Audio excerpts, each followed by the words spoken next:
Enrichment, Enlightenment, Transformation. Rabbi Yisroel Cutler, the spiritual leader of Chabad of Cary, North Carolina, guides anyone who has been searching for a meaningful life and conscious living.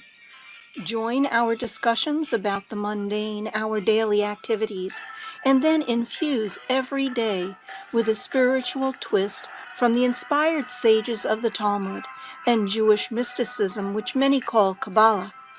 We learn from the root source of all religious monotheistic traditions and delve into the symbolism and levels of meaning from biblical stories.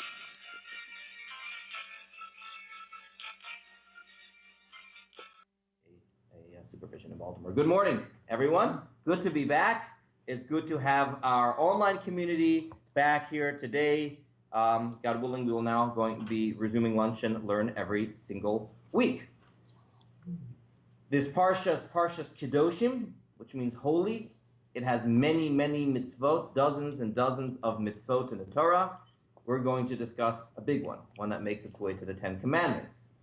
In fact, it's odd that it's in the Ten Commandments. We'll get to that a little bit later. But let me begin by asking you guys, a little bit older than myself, was Mother's Day always as big as it is today? No.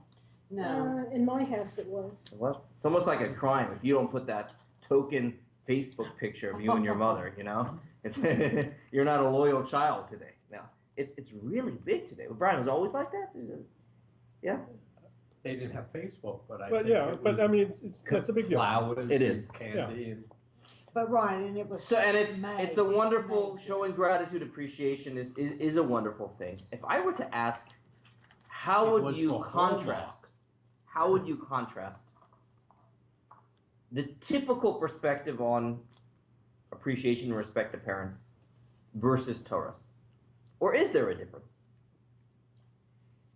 The secular culture we live in today very much appreciates, right, gratitude to parents. That's what Mother's Day is about. I believe they too would acknowledge that it's not supposed to just be one day a year. One day we might raise our awareness to it. How would you contrast? Are there any differences between Torah's model of, I'll use the Hebrew, kibud av v'em, honoring mother and father, Torah's model versus that of typical culture, society today? I think in a lot of families, the children are not that respectful of their parents. Certainly, adolescents suffer this, I think that's common. Right. And that would particularly be so in the last couple decades, probably more so than. And children have more freedom. You know, before they always assumed that you were going to be an obligation. Now, they don't. I mean, they'll put you in a nursing home before they consider caring for you. Now that, Yeah. I was gonna say, now that people in general are more affluent, like baby boomers, more affluent than their parents, etc., they want to give more to their kids, which I think the kids are becoming very spoiled and expecting more and not as grateful and respectful as they should be. Well, if anything, the more you give, the more later on you should Receive. have that received, Yeah, right? well, But you're saying it doesn't work that I way. don't think so. It doesn't work that way. Yeah, Hal? I really disagree with the. Rabbi, Yes. Debbie in the chat is saying the question: gratitude and respect to parents. How is it contrast to honoring mother and father? And then she adds, kids becoming more spoiled and not as grateful today. Right. And we are going to talk about the difference in those words. In the Ten Commandments, it says the word honor or respect. Kibud, kabed, kavod. What does kavod mean in Hebrew? Honor, kavod. There's another place in Torah where it uses a different terminology. We'll do that in a moment. Both words are in the Torah. Respect and honor, as well as awe and revere, which we'll get to in a moment, which is a little bit. So there is a difference, and I think people always joke about, jokes about Jewish moms. But there was something about the way a Jewish mama was with the love they had and together where it was supposed to work the other way as well. There's an interesting text one. It's not a Torah text. Our first text today comes from a German writer in the 19th century called Franz Kafka in the early 20th century. very influential writer. Now, he grew up in a Jewish home in Germany. The parents wanted to give him a little bit of Jewish tradition, but it was very superficial. Okay, so he grew up very cultured in the German society, and he actually wrote in one of his pieces, he doesn't know what he has in common with Jews. He writes later in life. So he clearly didn't identify very strongly with a Jew. And yet look what he writes. You can read this text to yourself. It's an interesting text that they chose to begin with today in his journal. You know what? Let's read it out loud for the sake of those listening online. Judy, why don't you read it out loud? Franz Kafka, October 24th, 1911. Yesterday, it occurred to me that I did not always love my mother as she deserved, and as I could, only because the German language prevented it. The Jewish mother is no Mutter. I guess Mutter, it must be how you say it in German, I guess. It says Yeah. the Jewish mother is no Mutter. Right. To call her Mutter makes her a little comic, not to herself, because we are in Germany. Right. We give a Jewish woman the name of a German mother, but forget the contradiction that sinks into the emotions so much more heavily. Mutter is particularly German for the Jew. It unconsciously contains, together with the Christian splendor, Christian coldness also. The Jewish woman who is called Mutter therefore becomes not only comic but strange. Mama would be a much better name if only one didn't imagine Mutter behind it. I believe it is only the memories of the ghetto that still preserve the Jewish family. For the word Vater, Which must be father. too, is far from meaning the Jewish father. So what's he blaming? He says, I don't have this strong feeling of affinity for my mother. Who am I blaming? German culture and the language, because it seems very superficial to blame it on that, but he's saying there was something about the Jews being in the ghetto, mama, papa. There was that love and connection where this mutter sounded very cold. And he says, it's not as if I can just call my mama mama and everything would be all right. I'm too influenced by the culture. So this isn't something new today. In 1911, he is saying that there is a contrast between the German culture of the time and the age-old Jewish values when it came to this. Interesting. Very true. The German culture was always very cold. Mhm. It was cold. You didn't find the warmth Right, that right, you find in right, the Städte. right. You know, and that was my mother. She would never ever wanted that term, mother. She said that did not, and she'd get mad at you. With the mama? It With did the- with the- not, yeah, she wanted mama, mommy, you could even do mommy. Right, something No, with more the no. emotions there. Okay, so we have a contrast certainly today in society. It's been there for a while. Let's look at how Torah shows the difference between perhaps the way we see it today and the token Mother's Day present and the Jewish tradition. In this week's Parsha, when it discusses the mitzvah of honoring parents, it does it in a different way than the Ten Commandments. Brian, why don't you read text 2 from the opening of the Parsha? Every man shall fear his mother and his, 22. every man shall fear his mother and his father, and you shall observe my Sabbaths. I am the Lord your God. Okay, I never liked the translation fear, but you could say awe, revere. I think revere would be. So this is different than the Ten Commandments. In the Ten Commandments, it says kabed, honor. This time it says awe. I should also note the other differences in the Ten Commandments. Mother, The mother, father, it says father, then mother. Here it's mother, then father. So the Yes. Talmud writes that often people have more of their honor for the mother than the father and more of the awe for the father than the mother. So Torah reverses it to show it has to be equal for both. Interesting. That's Lovely. an age-old Talmudic explanation, not a modern-day sort of defensive apologetic one. That's what the Talmud. In any event, awe, reverence, and this past Sunday for Hebrew school, I was actually going through with my older kids some of the Code of Jewish Law's definition of what it means to revere, and it sounded very foreign to them. The honor and the respect piece they understood. But look what it says about the definition of mora. It's not just an emotion, but it's actually described in halacha. What does it mean to have awe for your parents? So, if you want to read text 3, page 23, 23. from the Code of Jewish Law. 93. Just read the first 93. paragraph here, page. I'm sorry. Now, let me give an introduction and say that it also goes on to explain that the parents have the right to forego on any of these if they so desire, but that should be explicitly said.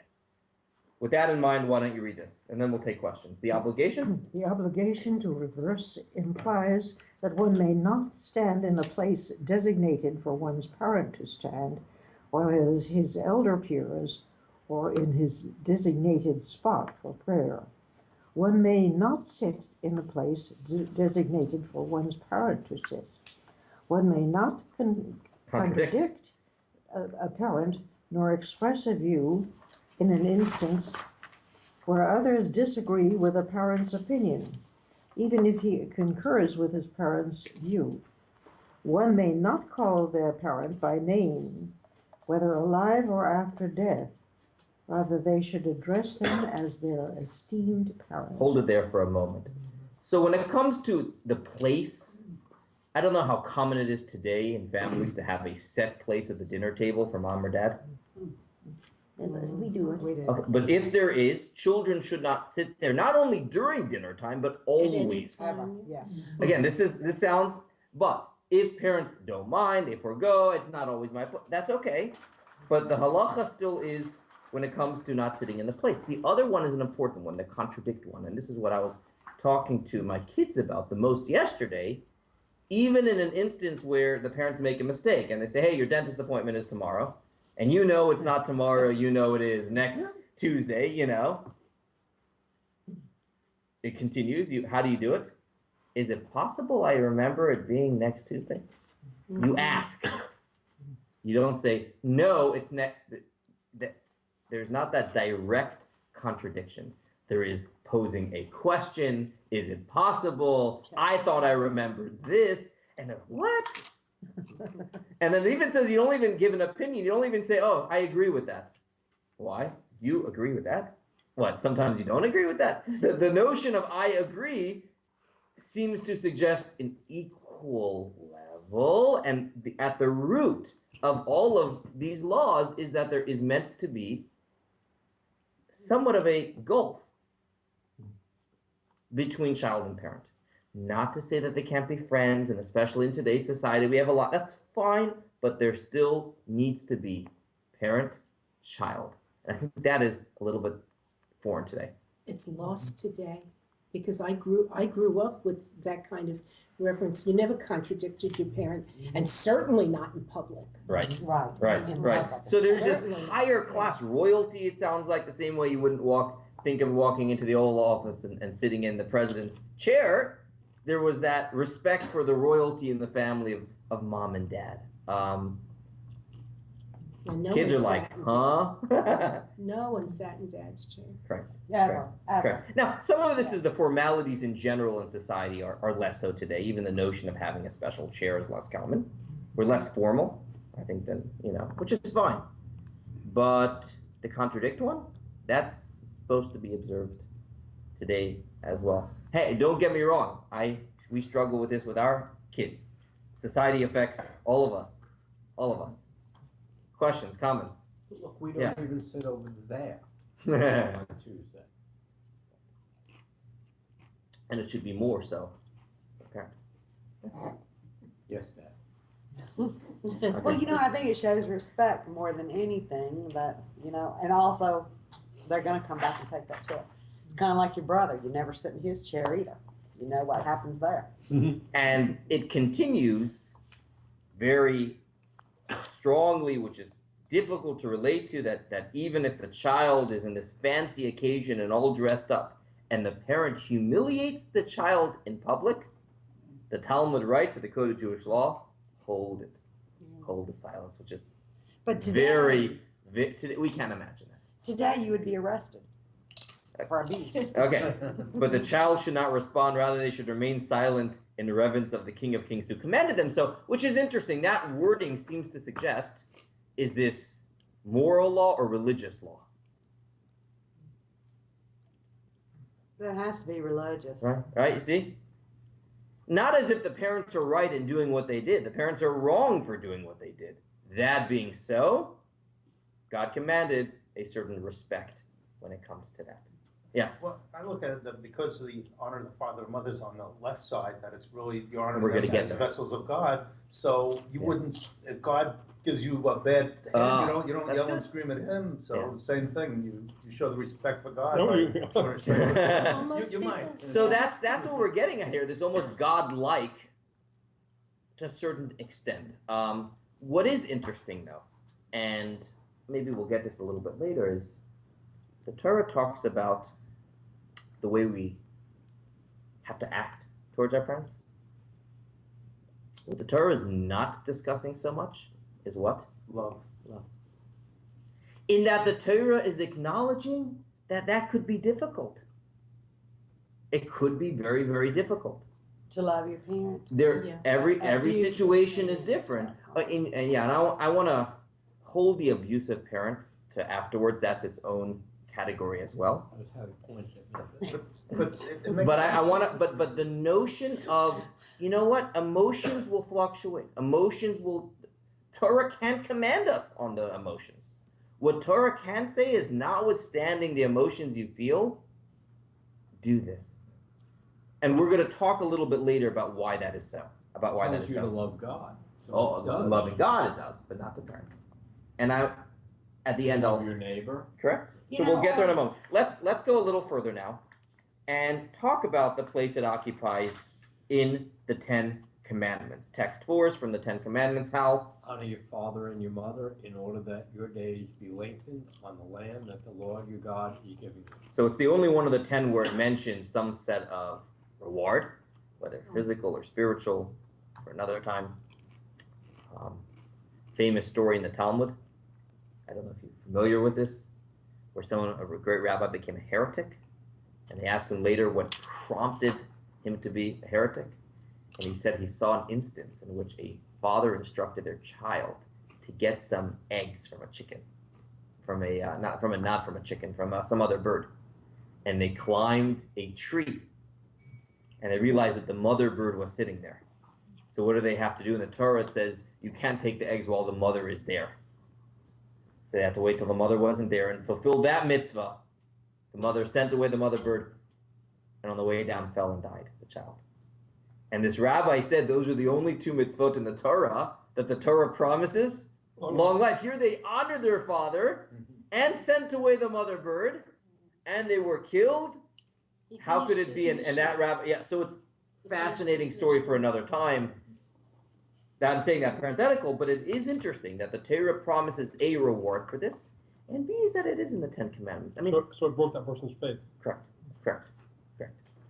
Why is it in the Ten Commandments? Those are biggies, and do not murder, do not steal. You ever think about that? Why does this make the Ten Commandments? Honoring parents. because you have no future. I mean, we are animals. You do still have to learn how to live. And if you're not, and you don't have a parent, even for that matter, children who have no parents. I mean, but charity is not. There's a lot of other biggies that are not in the Ten Commandments. It is interesting that this is there, that it gives a promise of long life. Text 5 talks about Jacob's brother, and I'm going faster because of time, who was known to be a scoundrel, Esau. But there was one mitzvah that he did awesome, and that was awesome. Honor his father. That was honoring parents. And the Midrash writes that his kingdom, Edom, Rome, lived for a long time in the merit of the mitzvah that he did. So it wasn't that he necessarily got the long life, but his kingdom, from Esau came the Roman Empire. And in what merit of the Roman Empire, was at the top of the world for so long? Because of the merit that he afforded his father. So it's in the Ten Commandments, and it promises us a reward. Yeah, Hal? But I think the reason it's there is because, in the very beginning, God created us in his in God's image. Mhm. And one of the things we're capable of doing is the choice of creation, which God had a choice. And, the story is it takes three to make a child, God and the two parents. So it's a God line. You wouldn't be there without Correct. the creative force of your parents plus God. Correct. And with that in mind, it has almost less to do with how good of a job they did and more to do with the fact they are simply your parents. And I think for some people that's helpful to keep in mind.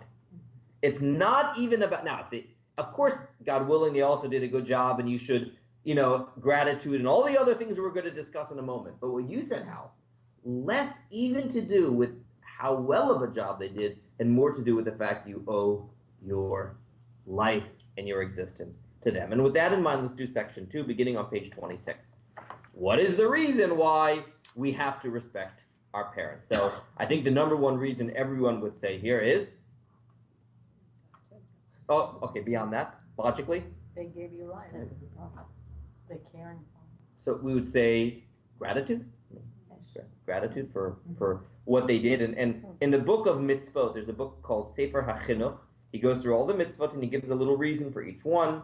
And he writes, very simply, he actually wrote this book for his kid who became a bar mitzvah and obligated in the mitzvot. And he went back, and this is the 1200s.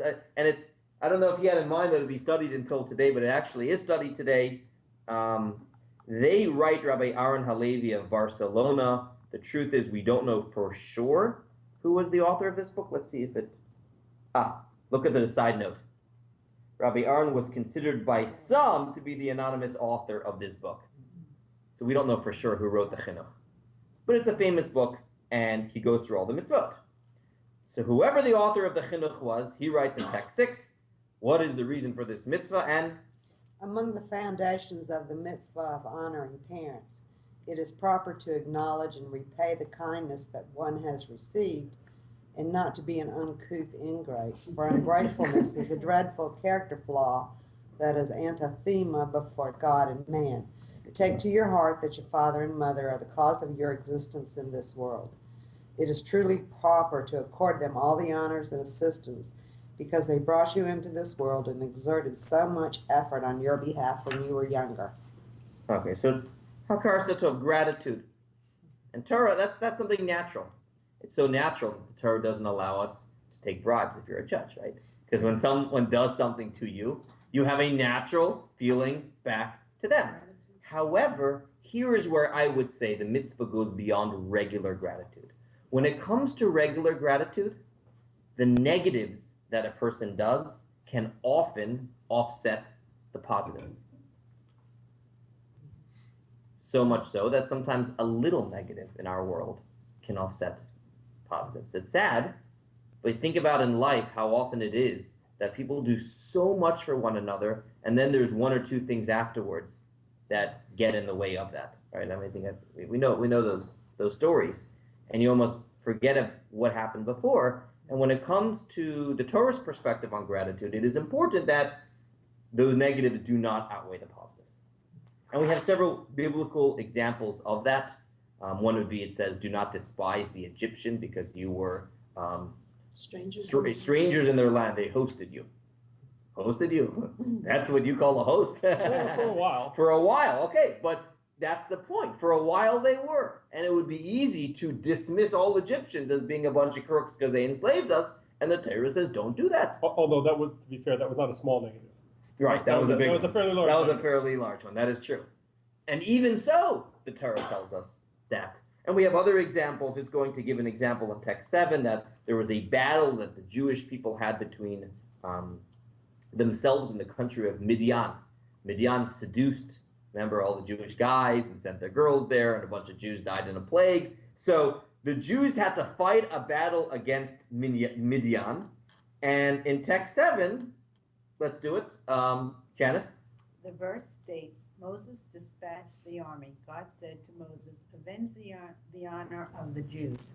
This was an instruction directed to Moses himself, and he sends others to discharge The duty question. How come Moses himself didn't get involved in the battle and he just dispatched others? So the Medrash answers Keep on reading. Because he was raised in Midian, Moses reasoned, "It is not proper for me to torment those who were gracious to me.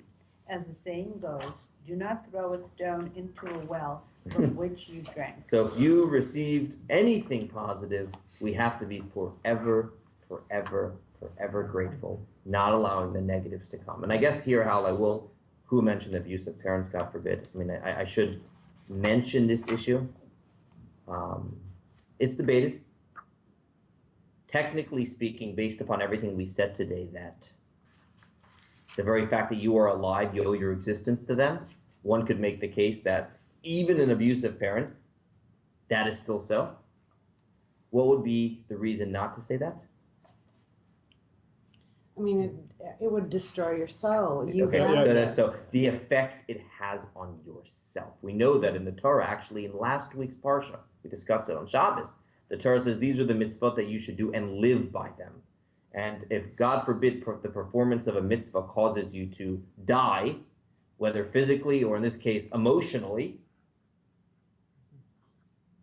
you are not obligated in that mitzvah save for the big three, except for murder, adultery, and idolatry. So therefore, in the event where there was a abusive relationship, where any sort of interaction with that individual will torment your soul, will schlep you lower, and it brings out the worst in you, not the best in you, or not even the middle in you, those would be times, and with discussion with mentor, this is a sensitive issue that I don't want to simplify.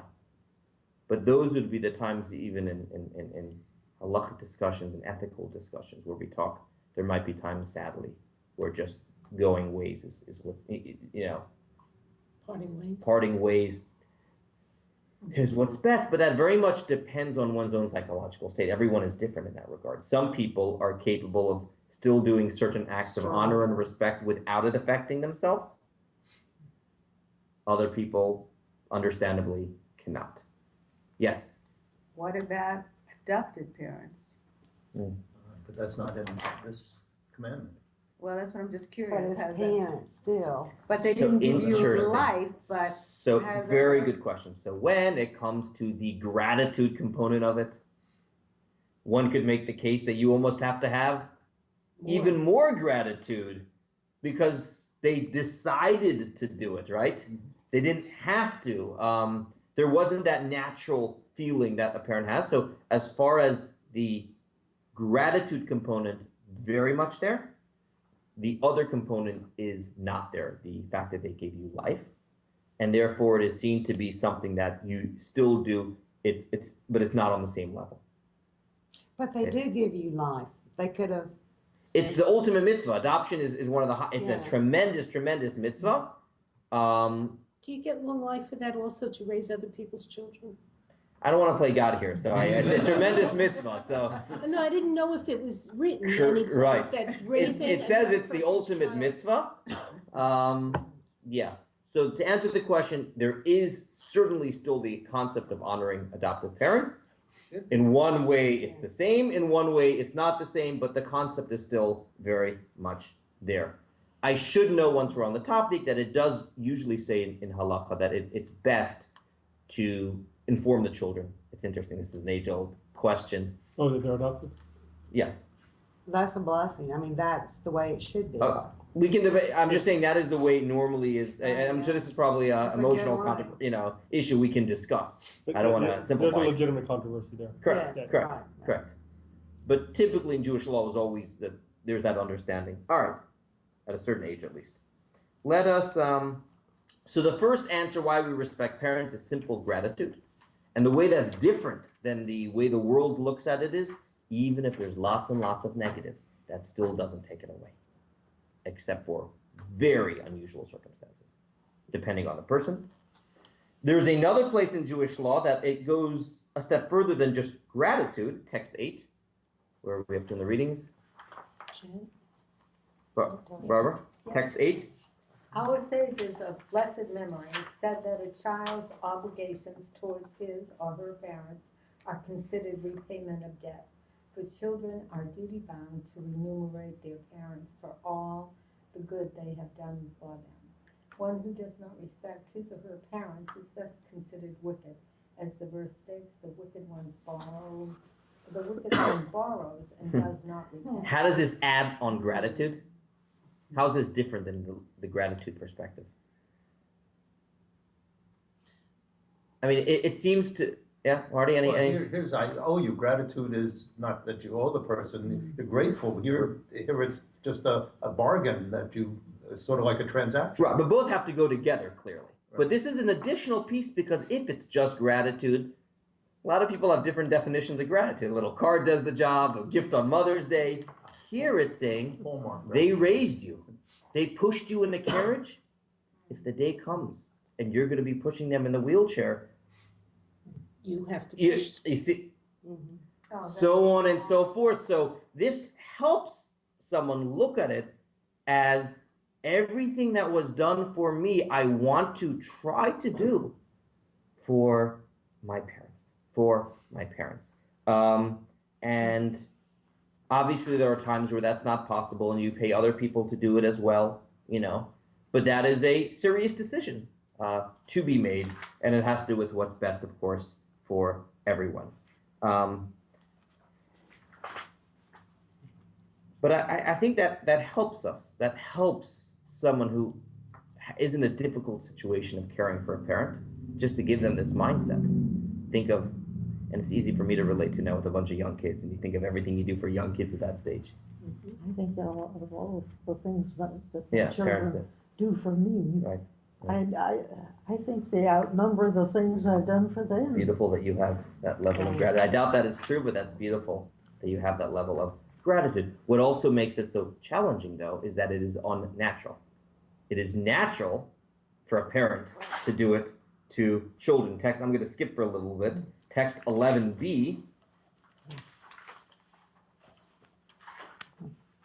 Well, let's do 10a and 10b first, because this is important.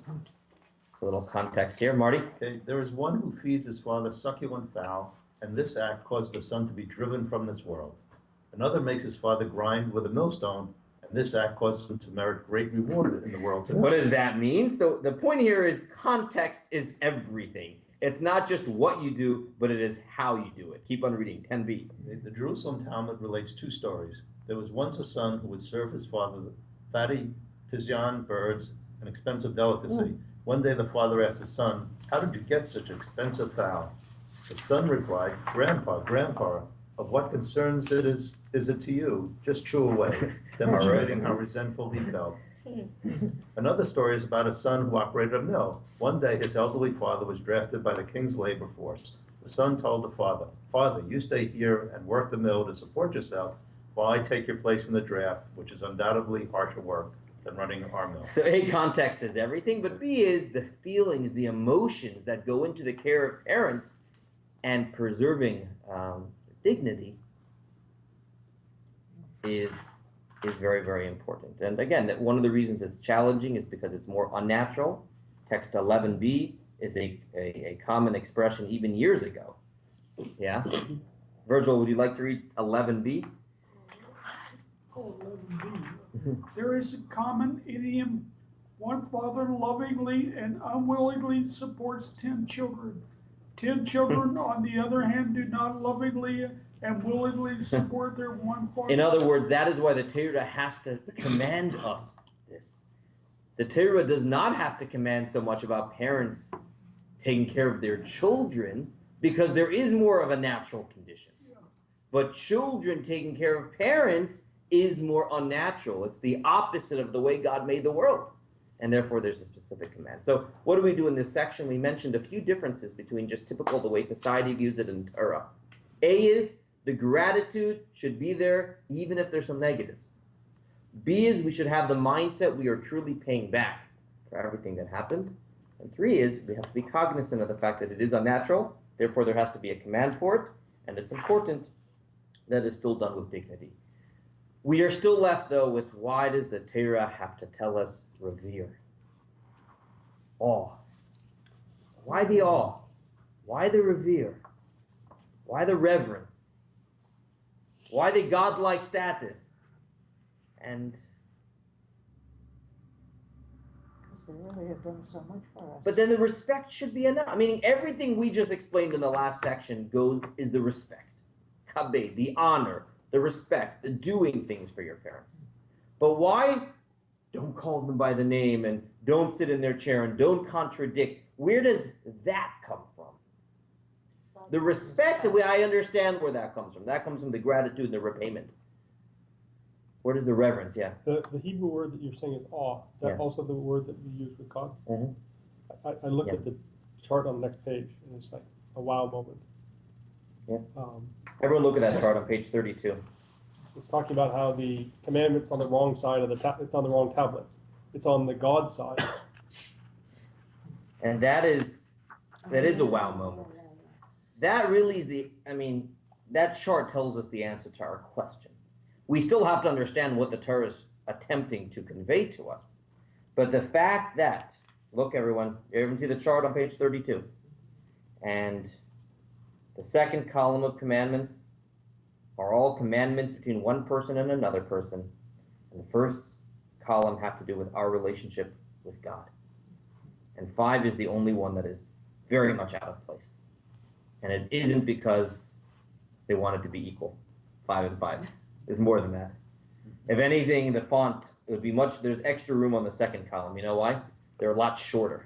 Do not kill, do not steal. The first one is, I'm the God that took you out of Egypt. Each one goes on for much longer. So honor your father and mother is ritual law, religious law. So it's, how? And then Looking at it on a Kabbalistic view versus like Peshat, it's also could be talking about Shekinah and Tefra, that particularly with the awe, Yeah. you've got to realize the pathway to God, that there is a mother that is nurturing you, but there's also a king, a father, that both loves you, Right. but also So we have to have commands. both emotions when it comes to our relationship with God. You probably have heard me say before that when you see these commandments, you can read them horizontally. I've said this numerous times before. How 1 and 6 go together. Because we believe in God, we believe everyone has the image of God inside of them, and therefore, number 6, Don't murder. do not murder. 1 is the idea, 2 is the way it's implemented in the world. Because we have a relationship, just us and God, no one can intervene. God wants a monogamous relationship. Therefore, 7, do not commit adultery. 3 and 8, 4 and 9 are a little more challenging to make the connection. I won't do that now. But 5 and 10 is a beautiful one. Beautiful one. I think about this often. What is the connection? Between honoring your parents. Everyone see my and question? not- What is the connection between honor your father and mother, do not covet anything that belongs to your fellow?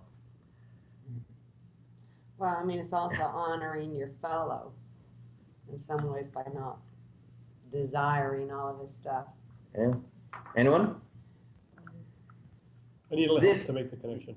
Again, this is my thoughts. This is not explained anywhere. I can't say this is Torah from Sinai. My own thoughts. And it's just a personal feeling of mine. And that is, what does it mean not to covet? That's the hardest of the 10. The hardest of the 10 commandments is probably not to be jealous because it's an emotion. The other ones are commanding us something. And it's hard. And it takes a real belief that my life is my life. Your life is your life. The fact that you're married to this person that is your story. I have my story I have to deal with. I don't need to be concerned with that's their portion. That's their story. I have my own mission to play. Well, that's a huge leap to come to in the world, to accept takes a lot of faith.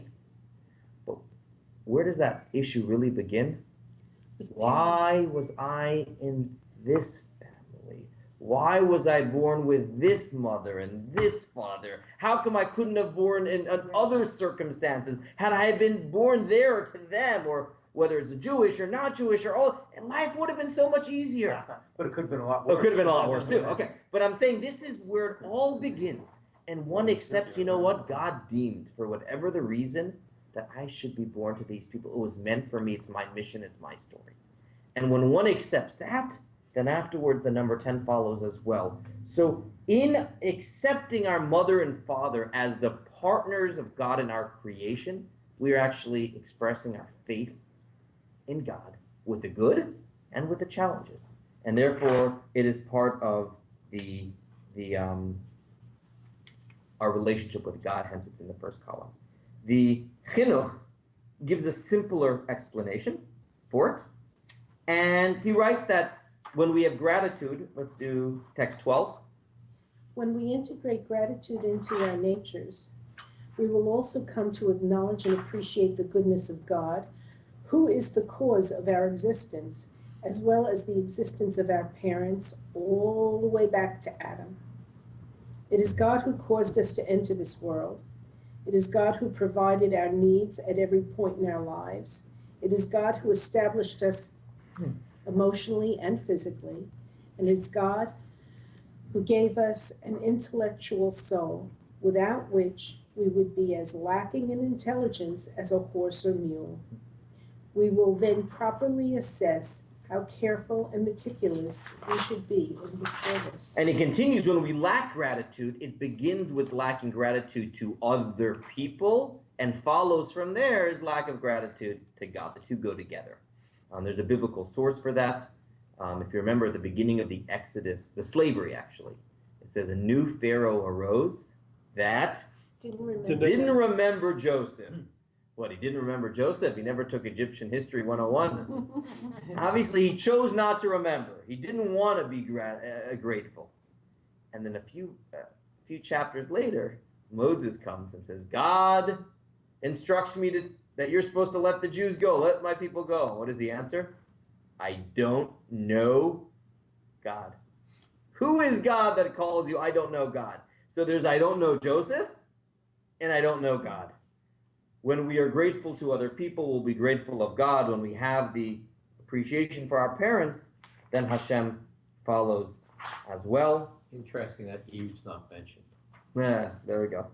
Oh, and this. Yeah, I saw that. That's interesting. And this, where's this text from? This is from the Chinuch. From the Chinuch. And finally, the last text, going back to Eve, text 15, is what you mentioned earlier, how the Talmud writes there are three partners in the creation of a human, God, the father, and the mother. And another reason why it is on the first set of tablets. God is our creator and our parents as well. I heard a beautiful teaching. I wasn't at this speech, but when Shimona spoke here, she was speaking a little bit more about why the Torah commands us to honor physically, but the emotions are not mentioned there. And she says that the parents provide the body. God provides The soul. the soul. Very interesting. And therefore, what we are asked to do is these deeds, the body of the mitzvah. But we should never feel shackled by some of the harsh, emotional things with our parents. Because don't worry, you are free of that. God provided your soul directly, which is a nice perspective. So I know these are a lot of different ideas, but I think it does show us how the Torah model of honoring parents is very much related to our honor of God. It's accepting that these were the messengers through which God brought you into the world, and there's a reason for that, even though you can understand it. It doesn't mean it's always going to be easy. Perhaps that is why it is in the Ten Commandments. Torah acknowledges it has its challenges and has to put it as one of the Ten Commandments. But by keeping in mind its importance, we'll live better lives. The question is how to instill in kids today this reverence. Do you have any ideas? Any ideas? The reverence? Well, the reason for it is to establish humility, and what's happened is kids are chutzpahdik in how they're going to react to parents if they're not.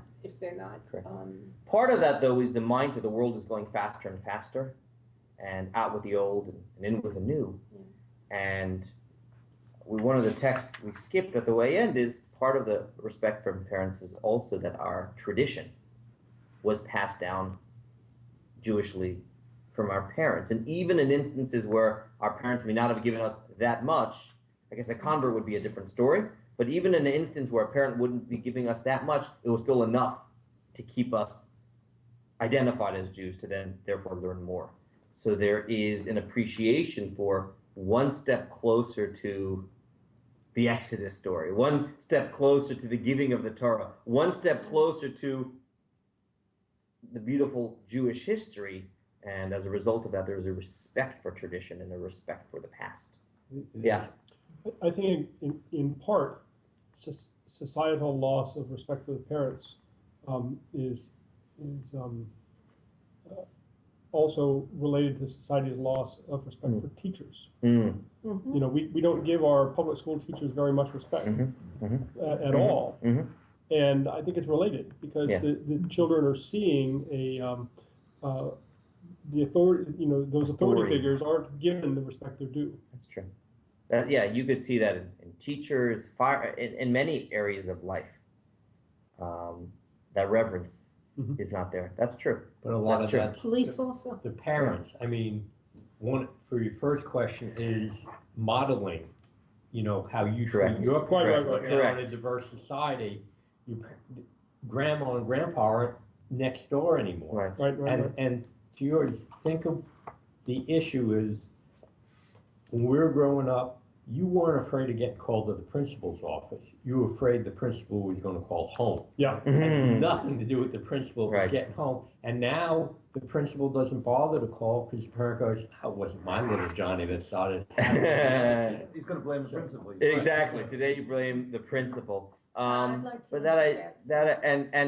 and I also was thinking about we're so easy in our conversations to blame either teachers or even in instances where we don't agree. Let it be a rabbi, you know. And this is plagues very much even in the Orthodox observant community, where at a Shabbat table, everyone is so easy to just rip apart, speak lashon hara against this rabbi or that rabbi. And even if what happens is a breakdown of respect for authority and for teachers.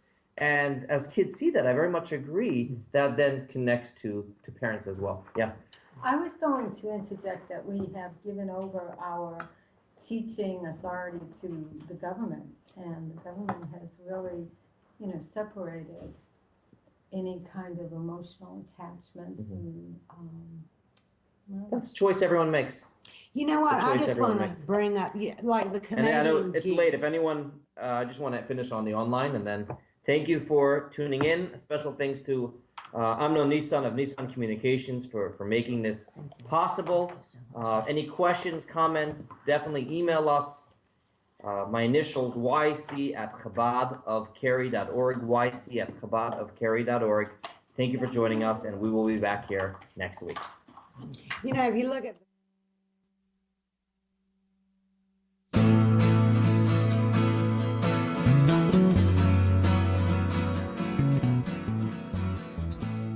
You are tuned to the Nissan Communications Network. Our weekly lineup of call-in programs includes Computers 2K Now with Amnon Nissan, My Life, My Will with Gisela DiCarlo, The Tanya Love Show, Health Then with Debbie Bruck, Breaking Free with Marilyn Shannon, Triangle Be Well with Howard Jacobson, Lunch and Learn with Rabbi Yisrael Cutler, Lessons of Vietnam with NCVVI members, Parent Dome with Ryan Miller, Current Affairs with Amnon Nissan. And if you tuned in too late, you can always watch each program in its entirety or download an MP3 audio file of it in the archives section on nissancommunications.com. Don't forget to subscribe to our YouTube channel, follow us on Twitter, and like us on Facebook. Sponsored by Atomos.com, makers of quality video recorders and converters, CarolinaApparel.com, and DeltaForce.net.